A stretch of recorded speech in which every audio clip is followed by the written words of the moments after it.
আল্লাহর নবী কেঁদে বলে, বেলাল তোর হাত কেন আমার পায়ের নিচে বিছাইয়া দিবি? বেলাল বলে, নবী গো, আমার মতো লক্ষ বেলাল যদি আজকে মারা যায় কোনো ক্ষতি হবে না গো নবী। আপনি নবী যদি পর্দা করেন গোটা জগৎ এতিম হয়ে যাবে। নবী গো, আমার মতো বেলাল মরে গেলে কিচ্ছু হবে না, কিচ্ছু হবে না। আপনি নবীর চক্ষু বন্ধ করলে গোটা জগৎ অন্ধকার হয়ে যাবে, গোটা পৃথিবী এতিম হয়ে যাবে। নবী গো, আমার হাতের কোনো মূল্য নাই, আপনি নবী সুস্থ থাকা দরকার। আল্লাহর রাসূল বলতেছে, বেলাল তুই আমার ঋণী করে ফেললি, তোর হাত আমার পায়ের নিচে বিছিয়ে দিলি। বেলাল রে, আমি নবী ঘোষণা দিলাম আল্লাহ আমার আগে তোরে জান্নাত দিয়ে দিবে। আল্লাহ রাব্বুল আলামিন বলেন, মুহাম্মাদুর রাসূলুল্লাহ, আগে আমার নবীজির নাম, তারপরে আল্লাহর নাম। কোন পীর লেখছেন, আল্লাহ লেখছেন। এই যে আমার হাতে কোরআন শরীফ, যার যার বাড়ি গিয়ে বের করবেন সূরাতুল ফাতহ 48 নম্বর সূরা 29 নম্বর আয়াতে আমার আল্লাহ বলেন, মুহাম্মাদুর রাসূলুল্লাহ, আগে নবীজির নাম তারপরে আল্লাহর নাম। লিখলেন কে? এই রকম আমার 40টা আয়াতের ভিতরে আল্লাহ রাব্বুল আলামিনের নামের পাশে তার প্রিয় হাবিবের নাম আল্লাহ আদর করে নিজে লাগায়া রাখছে। মারহাবা কইবেন না? আল্লাহ বলেন, আমার নবীর এখান নাম রাখছে মুহাম্মদ, আর এক জায়গায় রাখছে আহমদ, আর এক জায়গায় রাখছে তোহা, আর এক জায়গায় আছে ইয়াসিন, আর এক জায়গায় আছে মুদাসসির, আর এক জায়গায় আছে মুজাম্মিল, আর এক জায়গায় আছে রউফ, আর এক জায়গায় আছে রহিম। এরকম 25টা নাম আমার আল্লাহ নিজেই আমার নবীজির রেখেছেন। রাখছেন কে? আল্লাহ রাব্বুল আলামিন। এখানে বলেন মুহাম্মাদুর রাসূলুল্লাহ, খুব মনোযোগ, বেশি সময় আমি পাবো না। মুহাম্মাদুর রাসূলুল্লাহ, মিম হা মিম দাল সাল্লাল্লাহু আলাইহি ওয়াসাল্লাম। অক্ষর আছে 4টা। কয়টা? লেটার আছে 4টা। মুহাম্মদ লিখতে 4 অক্ষর লাগে, আহমদ লিখতে 4 অক্ষর লাগে, আল্লাহর নাম লিখতেও 4 অক্ষর লাগে। কয় অক্ষর? আল্লাহ 4, মুহাম্মদ 4, আহমদ 4, আল্লাহর নামেও 4, মুহাম্মদ লিখতেও 4, আহমদ লিখতেও 4। পশ্চিম পূর্ব উত্তর দক্ষিণ দিক কয়টা? 4টা। জিবরাইল, মিকাইল, ইসরাফিল, আজরাইল, বড় ফেরেশতা কয়জন? 4 জন। তাওরাত, ইনজিল, জাবুর, কোরআন, বড় কিতাব কয়টা? 4। আল্লাহর নামে 4, আহমদ নামে 4, মুহাম্মদ নামে 4, দিক হলো 4, বড় কিতাব 4, বড় ফেরেশতা 4, জিবরাইল, মিকাইল, ইসরাফিল, আজরাইল, বড় ফেরেশতা 4, শরীয়ত, তরিকত, হকিকত, মারিফাতের স্তর 4। তারপরে মাযহাব 4, প্রাইমারি, হাই স্কুল, মাদ্রাসা, কলেজ বা প্রাইমারি, হাই স্কুল, কলেজ, বিশ্ববিদ্যালয় 4। কথা ঠিক আছে না? এখানেও 4। আপনার কোরআন, হাদিস, ইজমা ওয়াল কিয়াস এখানেও 4। আপনার হানাফি, মালিকি, শাফি, হাম্বলি এখানেও 4। মারহাবা কয় না? কাদরিয়া, চিশতিয়া, নকশবন্দিয়া, মুজাদ্দিদিয়া এখানেও 4। কথা ঠিক আছে না? নাই? 4। বড় ফেরেশতা 4, দিক হলো 4, বড় কিতাব 4, আপনার দেখেন সব দিকে 4। আল্লাহ এখানেও হরফ 4, মিম হা মিম দাল এখানেও হরফ 4, হামজা হা মিম দাল এখানেও হরফ 4, সব জায়গায় 4। এখানে আল্লাহ শুরু করলো মুহাম্মাদুর রাসূলুল্লাহ, আমার নবীজির নামটা লিখতে গিয়ে প্রথম অক্ষর আল্লাহ মিম দিয়ে শুরু করলো। মিম দিয়ে আল্লাহ শুরু করলো, এদিকেও যাব না, আলোচনা আমার সামনে। মিম দিয়ে আল্লাহ শুরু করলো। কোরআন শরীফ 2 নম্বর পারা খোলো, সূরা বাকারা। মক্কার নাম ছিল বাক্কা, আল্লাহ বানায় দিল মক্কা। মদিনার নাম ছিল ইয়াসরিফ, হয়ে গেল মদিনা। আল্লাহ বলে মক্কা লিখতে মিম লাগবে, মদিনা লিখতে প্রথম অক্ষর মিম লাগবে, মসজিদে নামাজ পড়বে মসজিদ লিখতে প্রথম অক্ষর মিম লাগবে, মাওলানা লিখতে প্রথম অক্ষর মিম লাগবে, মুন্সি লিখতে প্রথম অক্ষর মিম লাগবে, মুফতির কাছে ফতোয়া নিবা এখানে লেখা আছে মুফতি, প্রধান বক্তার নামের আগে মুফতি লিখতে প্রথম অক্ষর মিম লাগবে, আপনার মুফাসসির লিখতে প্রথম অক্ষর মিম লাগবে, আপনার মুহাদ্দিস লিখতে প্রথম অক্ষর মিম লাগবে। 3টে বিভাগই আছে। একটা হলো তাফসীর নিয়ে যারা পড়ে তাদের বলে মুফাসসির, মুফাসসির লিখতে প্রথম অক্ষর মিম লাগবে। হাদিস নিয়ে যারা পড়ে তাদের মুহাদ্দিস বলে, মুহাদ্দিস লিখতে প্রথম অক্ষর মিম লাগবে। ফিকহ নিয়ে যারা পড়ে, মাস্টার্স টাইটেল যারা করে তাদের মুফতি মুফতি বলে, মুফতি লিখতে প্রথম অক্ষর মিম লাগবে। পীর মুর্শিদের কাছে মানুষ মুরিদ হবে, মুর্শিদ লিখতে মিম লাগবে। তাওহীদের মুর্শিদ আমার মুহাম্মাদের নাম, মারহাবা। মুর্শিদ আমার মুহাম্মাদের নাম, ওই নামেরই রশি ধরে যাই আল্লাহর পথে, ওই নামেরই বেলায় চোরে ভাসি নূরের স্রোতে, ওই নামের বাতি জেলে দেখি আরশে মুকাম। আল্লাহু আকবার। মুর্শিদ আমার মুহাম্মাদের নাম, তাওহীদের মুর্শিদ আমার মুহাম্মাদের নাম। মারহাবা বলেন। খারাপ লাগতেছে? কষ্ট হইতেছে? তাইলে মুর্শিদ লিখতে প্রথম অক্ষর মিম লাগবে। মিনারে দাঁড়িয়ে আজান দিবে, মিনার লিখতে প্রথম অক্ষর মিম লাগবে। মুয়াজ্জিন ছাড়া আজান হয় না, মুয়াজ্জিন লিখতে প্রথম অক্ষর মিম লাগবে। কথা ঠিক আছে না? ভুল হইলে এখন দাঁড়ায় লোকমা দিবেন, চাষটালে দুর্নাম করবেন, এটা ভালো লাগে না রে ভাই। ভুল হইলে সামনাসামনি কইবেন তওবা করব। মুয়াজ্জিন লিখতে প্রথম অক্ষর মিম লাগবে। আজান দিবে নামাজের জন্য, আর মুয়াজ্জিনুন ইসমে ফাইলে সিগা, মুয়াজ্জিনুন যিনি আহ্বান করে, যিনি আহ্বানকারী। মুয়াজ্জিন লিখতে প্রথম অক্ষর মিম লাগবে। মসজিদ আপনার মিম্বারে দাঁড়িয়ে ইমাম খুতবা দিবে, মিম্বার লিখতে প্রথম অক্ষর মিম লাগবে। আল্লাহ বলে, বন্ধুর নামে এমন একটা অক্ষর লাগায়া দিছি রে, জগতে যত দামি জিনিস আছে সবগুলোর শুরুতে আমার বন্ধুর নামের প্রথম অক্ষর লাগান লাগবে। ওয়াজ শুরু হইল, মুহাম্মাদুর রাসূলুল্লাহি ওয়াল্লাযীনা মা'হু আশিদ্দাউ আলাল কুফফার।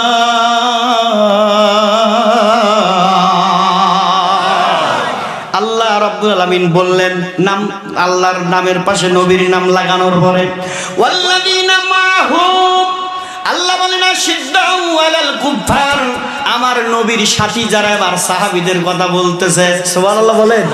আল্লাহ আগে নবীজির নাম বলার পরে সাহাবীদের কথা বলে। আল্লাহ বলেন, আমার নবীর সাথী যারা, সাহাবী যারা, এরা কাফেরদের ব্যাপারে বড় শক্ত। কেমন শক্ত দেখেন।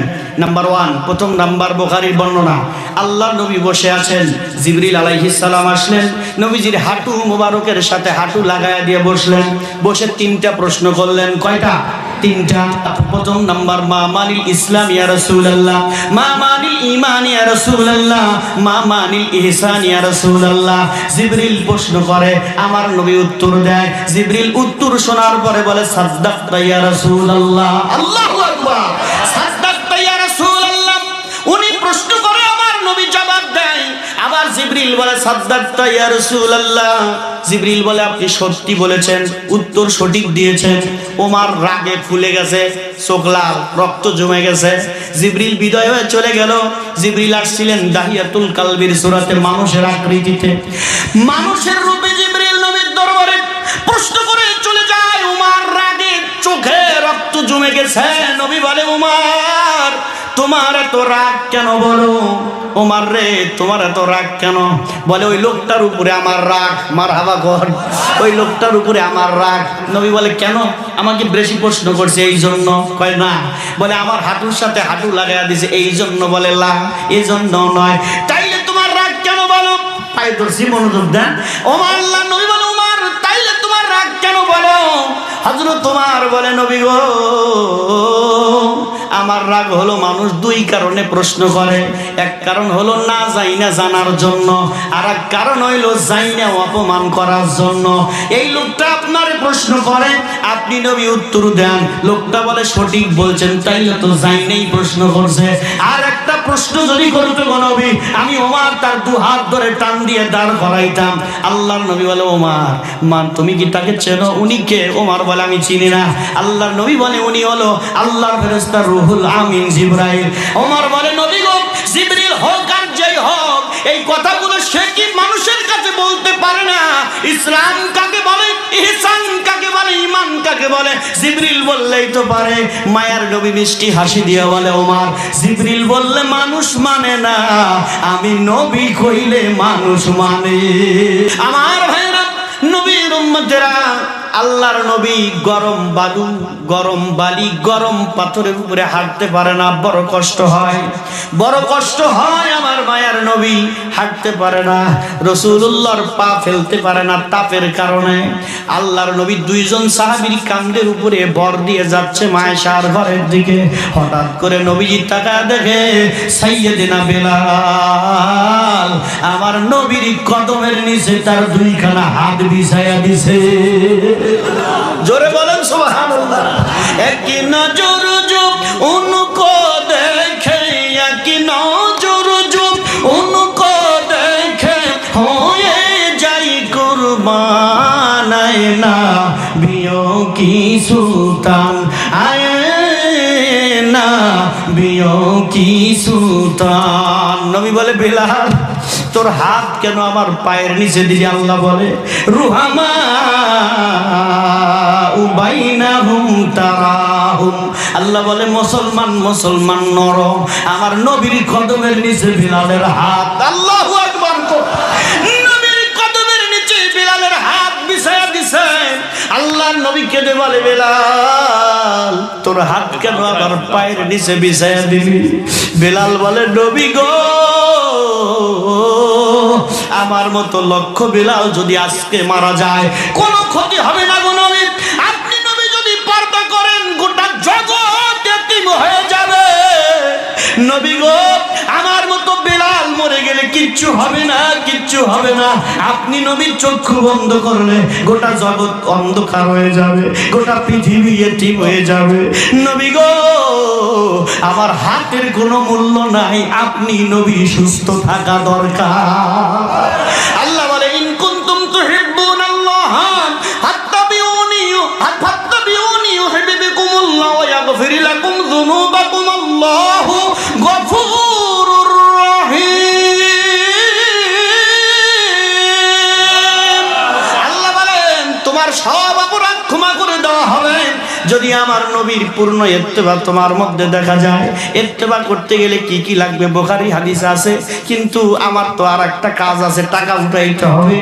সময়ের কারণে বলতে পারলাম না, ক্ষমা চেয়ে নিলাম আপনাদের কাছে। আমার বাবাজিরা, আমার মুরব্বীরা, এলাকার মুসলমানেরা, হাত যখন নবীর কদমের নিচে বিছায়া দিছে, আল্লাহর রাসূল বলতেছে বেলাল তুই আমার ঋণী করে ফেললি, তোর হাত আমার পায়ের নিচে বিছায়া দিলি। বেলাল রে, আমি নবী ঘোষণা দিলাম আল্লাহ আমার আগে তোরে জান্নাত দিয়ে দিবে। এক নজর जो उनको देखे, एक नजर जो उनको देखे, होए जाई कुर्बान, आए ना बियों की सुल्तान, आए ना बियों की सुल्तान। नबी আপনি তো ঘোষণা করেছেন ইন্নাল জান্নাতা হুররিমাত আলাল আম্বিয়া, ইন্নাল জান্নাতা হুররিমাত আলাল আম্বিয়া হাত্তা আদখুলাহা। নবী গো, আপনি জান্নাতে না যাওয়া পর্যন্ত, আপনি নবীর বর্ণনা মিশকাতুল মাসাবির মধ্যে আছে, আল্লাহর নবীর বর্ণনা, নবী বলেন ইন্নাল জান্নাতা হুররিমাত আলাল আম্বিয়া। নবী গো, কোন নবী রাসূলের জন্য জান্নাত হারাম।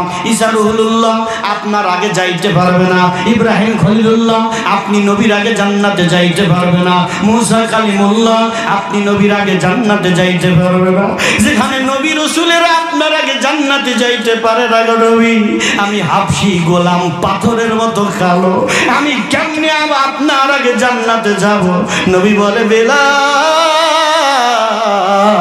আমাকে ভালোবাসার কারণে আমি যেই উটের পিঠে জান্নাতে সওয়ার হব, ওই উটের লাগাম আল্লাহ তোমার হাতে ধরায়া দিবে।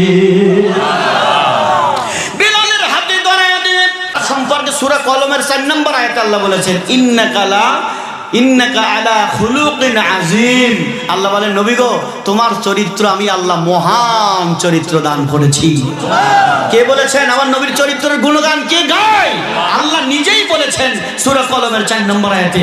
বন্ধুরা, সেই নবীর চরিত্র চাঁদে কলঙ্ক আছে, কিন্তু আমার রসুলের চেহারায় কোনো কলঙ্ক নাই। মায়েশা তো পাগলের মতো, বাড়ি থেকে যখন হুজুর বেরোতেন তখন মায়েশা পিছনে পিছনে গেট পর্যন্ত বেরোতেন। যত দূর হুজুরকে দেখা যেত মায়েশা বলে আমি তত দূর তাকিয়ে থাকতাম।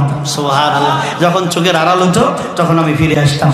যা তো হযরত আবু হুরায়রা দেখতেছেন যে আমার নবী আসতেছে। আচ্ছা বলেন, আপনি এক জায়গায় যা একা একা মারামারি করছেন, মনে করেন আপনাকে গন্ডগোল করছে, এর মধ্যে দেখতেছেন আপনার খুব বিপদ, এর মধ্যে যদি দেখেন যে আপনাদের চেয়ারম্যান সাহেব মহিষাগলার কোনো ভাই যদি দেখেন আপনাদের চেয়ারম্যান সাহেব গাড়ি নিয়ে সামনে দাঁড়াইলো, তখন ভালো লাগবে না?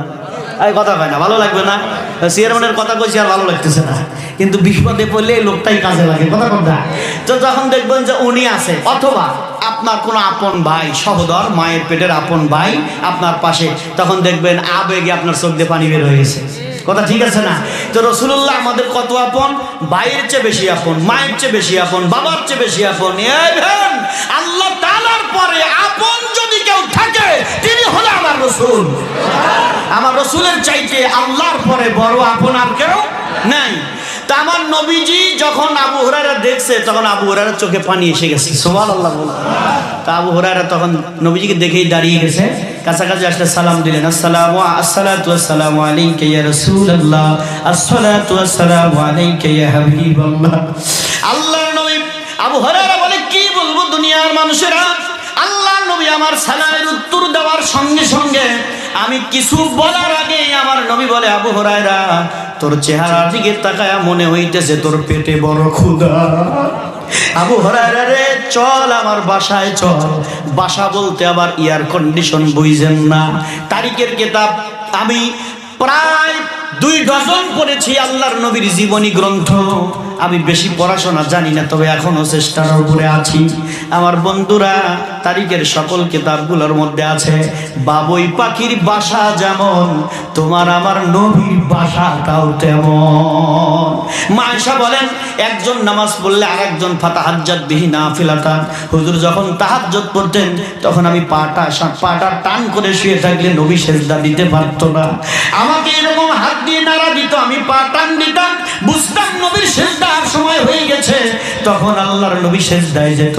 এই ছোট্ট ঘরে আবু হুরায়রাকে হাদিস এইভাবে আছে, হাত ধরে টেনে নিলেন, চল আমার বাসায় চল। মারহাবা বলেন। নবীর বাসায় নিয়ে আবু হুরায়রাকে নিয়ে রওনা দিল, কিন্তু জানেন এই বাসার খবর, আল্লাহর নবীর এই বাসায় 7 দিন পর্যন্ত চুলায় কোনো আগুন নাই। মেহমান নিয়ে রওনা দিছে, আবু হুরায়রাকে নিয়ে রওনা দিছে, 7 দিন পর্যন্ত আগুন জ্বলে না। মায়েশার বর্ণনা বুখারী, মুসলিম, আবু দাউদ, তিরমিজি, নাসাইতে 2200 কয়েকটা হাদিস মায়েশা বর্ণনা করে। মায়েশা বলে, নবীর উম্মত রে কি বলবো, আল্লাহর নবীর ঘর আমি যে কয়দিন করেছি, আল্লাহর নবীকে একটা দিনও আমি পেট ভরে কোনোদিন খাওয়া দেখি নাই। পেট ভরে কোনোদিন রাসূলুল্লাহ খান নাই, পানাহার করেন নাই। আম্মা আয়েশার ঘরের দিকে নিয়ে রওনা দিছে, এই ঘরে খাবার নাই। ঘরের মধ্যে আবু হুরায়রাকে নিয়ে দেখে ঘরের মধ্যে কে যেন 1 পেয়ালা দুধ রেখে গেছে। কয় পেয়ালা? 1 গ্লাস দুধ। এই 1 গ্লাস দুধ আবু হুরায়রাকে সাথে নিয়ে হুজুর পান করবে তাও নয়। আহলে সুফফা বারান্দাবাসী, আহলে সুফফা দাখিল ক্লাসে এই এমসিকিউ প্রশ্নটা আসে, আহলে সুফফা মানে কি? বারান্দাবাসী। হুজুরের নববী শরীফের বারান্দায় কিছু সাহাবী থাকে, 72 জন মতান্তরে কম বেশি। এই সাহাবীরা বাড়ি নাই, ঘর নাই, মা নাই, বাপ নাই, আপন বলতে কেউ নাই। তাদের আপন বলতে শুধু আল্লাহর নবী। সব কিছু ছেড়ে দিলাম, ওখানেই বসে থাকে। নবী কিছু দিলে খায়, না দিলে না খায়, সব ছেড়ে দিয়ে বসে আছে।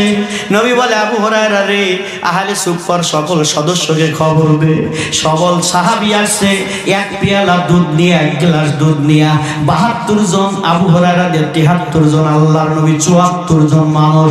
আপনার 74 জন মানুষ আল্লাহর নবীর হাতের 1 পেয়ালা দুধ নিয়ে সবাই পান করে।